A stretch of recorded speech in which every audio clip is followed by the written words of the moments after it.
చంద్రబాబు నాయుడు ఒక పక్కన సింగపూర్ పర్యటనకు వెళ్ళి మళ్ళీ పాత పద్ధతిలో తీసుకుందాం, ఏదైతే ఇదివరకు చెప్పినట్టుగా కన్సార్టియం ఏర్పాటు చేసి ఇక్కడ సింగపూర్ టౌన్షిప్ ఏర్పాటు చేసి ఇది చెయ్యాలి అన్నటువంటి దానిలో అక్కడ మంత్రులతో మాట్లాడారు. టాన్సీ లెంగ్ ఈ సందర్భంగా ఒక ట్వీట్ చేయడంతో ఇందులో తను కీలకమైనటువంటి పాయింట్స్ చెప్పుకొచ్చారు.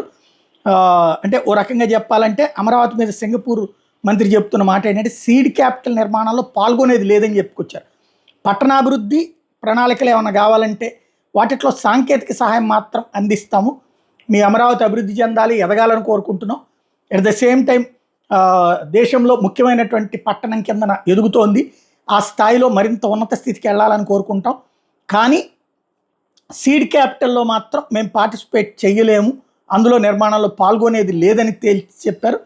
తద్వారా ఈ టూర్లో ఆశించినటువంటి దాంట్లో ఈ కాన్సెప్ట్ అన్నటువంటిది ఇక్కడ today chief minister and agreed to explore a new partnerships with the state although the Singapore consortium will not be reconstituted, Singapore will continue to support the development. అది ఏదైతే దాన్ని రీకాన్స్టిట్యూట్ చేయలేము, సపోర్ట్ మాత్రం కొనసాగుతుందని తేల్చి చెప్పారు.